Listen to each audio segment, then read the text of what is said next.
Welcome back.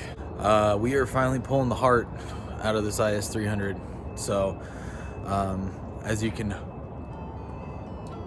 probably tell, it's a nice cool 30 freaking degrees out right now, so I'm freezing my ass off. I was gonna try and get here a lot earlier, but it is just way too freaking cold, and since I'm outside here, it's just not happening. So, the wife was lucky, nice enough to give me the day here to try and get this bad girl out.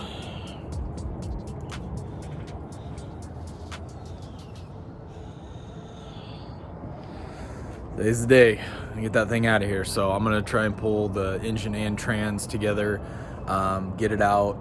I got to start taking things out. I need like most of the hardware for like the oil pan and the oil pump and all the little motor mounts, everything. So I'm trying to get it out. I had high hopes to get this thing out and try and get at least the new engine and trans in, but I remembered driving over here that I got to take apart the automatic trans because I got to upgrade the accumulator valve springs inside the transmission to help absorb the shifting better, so that it can take the boost. So that's going to be another project. So my goal today is to just get the engine and trans out, see if I can get them separated.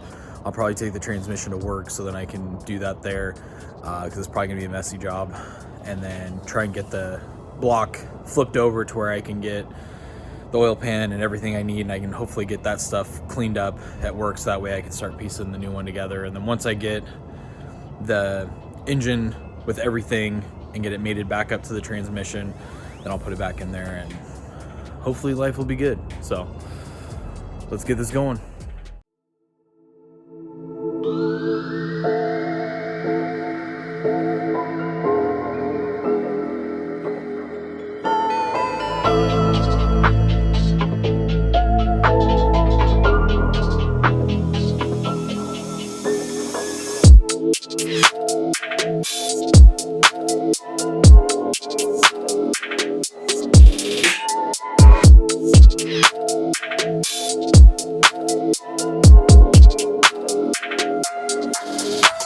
Well, as promised from the very first video when I said I was going to drain the oil and I never did.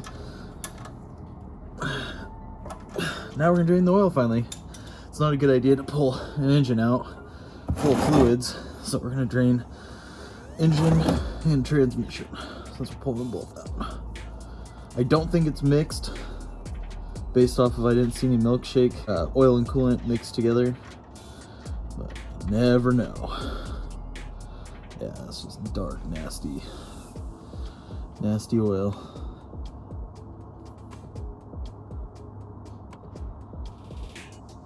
I'm gonna let that drain for a little bit. Alright, got the transmission fluid draining. Pretty clean. Should be, because it's only 2,000 miles on the fluid. I had to pull it when I changed the valve on the side to up the pressure, the line pressure for the fluid, which is a sweet little modification, and I'll go over that in the next video when I pull this thing apart and show you guys how to shim the accumulator springs, stiffen them up, and I already changed the line pressure, but I'll show you where it is, and kind of a cool little mod to do. Dang, this is tight. Definitely should have lifted this car up even further, but oh well.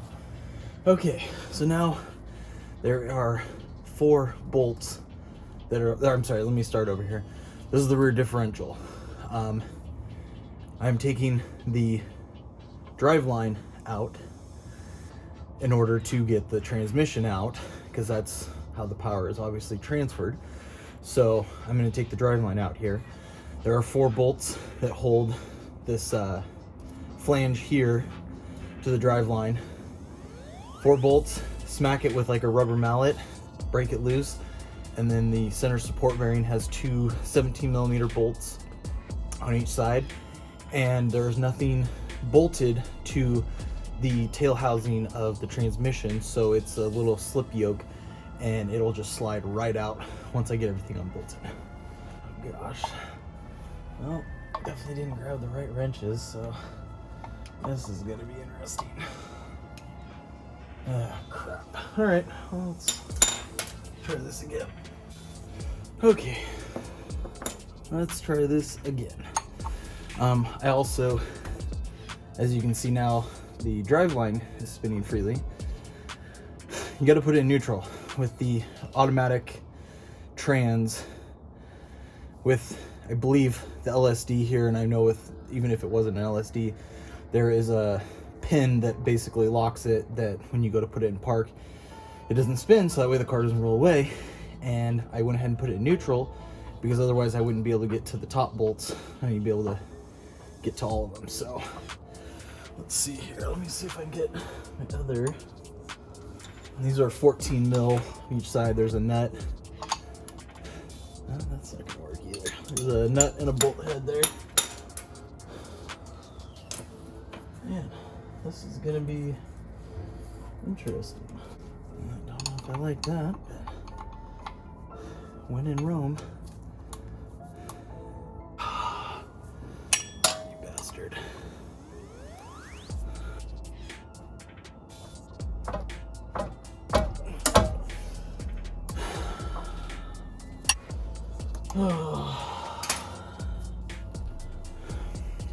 I'll jam a pry bar or screwdriver up in there. Kind of hold it from spinning. I don't want to put it back in park because I don't want whatever's holding it from rolling to be the only thing trying to hold it.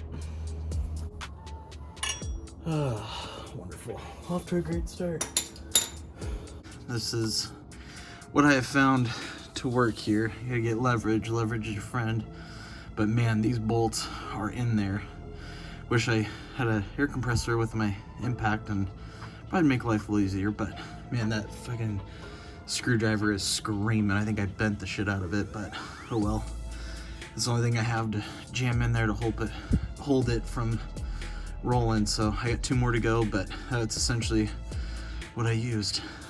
All right, so got all the bolts out, as you can see. And basically what I try and do, you don't want to hit the U joint, but it looks like it's actually already freed up a little bit. Try and hit the flange there. Yep, there we go. That was it, yep. So you can see that's all freed up, separated. So now I just gotta undo the center support bearing there and pull this thing out. All right, so we got the drive line out. The center support bearing was actually 2 14mm bolts. I think I said 17, so. Anyways, drive line's out now. Now we're gonna undo the shift linkage there on the side. There's an electrical connector up in the side of the tunnel. Sorry, I can't get a better view, but I'm pretty stuffed underneath the car here. Fluid's drained out, so just starting to undo the connections here. And then this is the trans mount in the back here that's supporting and holding it. So once we get close to pulling the engine, we'll undo this, and that'll allow this to drop down and we'll be able to pull everything out. So shift linkage, it looks like that's a 12mm. Actually, I might pull the little slide pin on the side, that way I don't have to mess with adjusting the bolt there. A couple of connectors. I already have the dipstick pulled, and I'm probably not gonna undo the torque converter bolts. The flex plate is what the starter engages to spin to start the motor. So the flex plate bolts that hold to the torque converter, we'll get those taken out, and that is what will separate the transmission from the engine. So let's just keep unplugging stuff and getting everything disconnected. All right, well, after about an hour of dicking with stuff, let's get some better lighting here. Oh, jeez, yeah, now the sun's out. Okay, so we're close here. We're about ready to pull this thing out. Basically, you got some connectors from this main harness here from the transmission. I think there's 4. I'm leaving the starter in, so I just unbolted the wire for the starter. I'm leaving the transmission engine connected, so I just pulled the harness. A few other things out of the way here, make it a little easier. Got the AC compressor off, power steering out of the way. Got everything bolted in now, and I'm using the factory head bolts screw right in, just using that. I mean, I don't have any major intentions of reusing this, but I've been told that these are becoming harder and harder to come by, so I might just hang on to it. But obviously I want to be as gentle as possible taking it out, but if something happens, I don't really care. So I've got the transmission held in by the jack under here, as you can see. Got it all supported there. So I'm basically going to drop the jack now a little bit to allow the tail housing to drop just a little bit, so that'll be easier once it's pulled out. So I was supposed to have some help today, but they didn't show up, so doing this by myself. I've got a tire here supporting the jack if need be, so that way I can just kick the tire out of the way so this thing doesn't roll down. But anyways, I'm gonna see if I can get it set up with a time lapse here and see if we can get the engine out.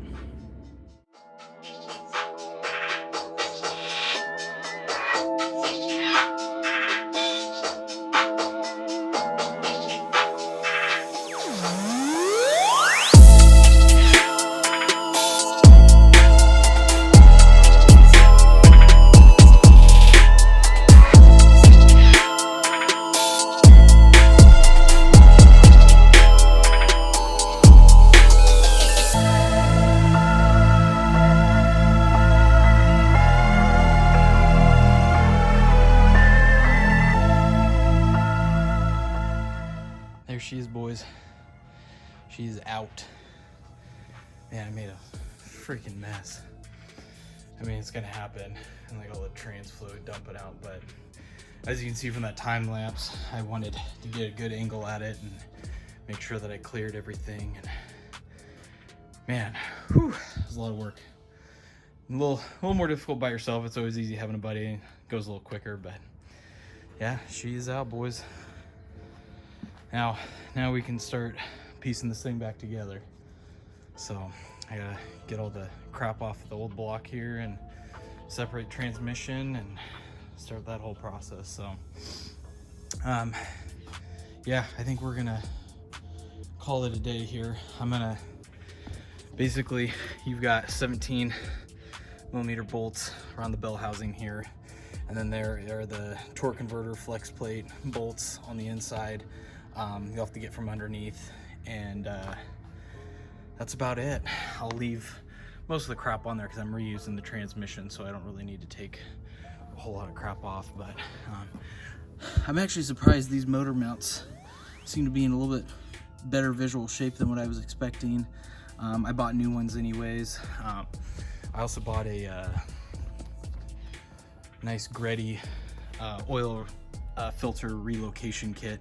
So basically we'll get rid of this sandwich plate. This was the CX Racing one that it came with, and it wasn't bad, but as you can see, I was having a leak problem, so I just put some silicone RTV on it and it seemed to hold up for the most part. But basically it'll go from here, and then it looks like it bolts somewhere down over here on the oil pan, so the filter will be much easier to get to. So I mean, gosh, even when I mean, this was stuff before. I tried cleaning everything the best I could, but that was behind the AC compressor, so I couldn't get most of that grime off when I first originally did the timing belt and did everything else on it. So man, what a chore. I'm tired. My arms hurt, my back hurts, but yep, here we go. Old heart out. Next episode, getting the new one put in. Thanks for watching, guys. If you have any questions, comments, please leave them below. Please like and subscribe. We greatly appreciate it. It helps us out. So thanks for watching.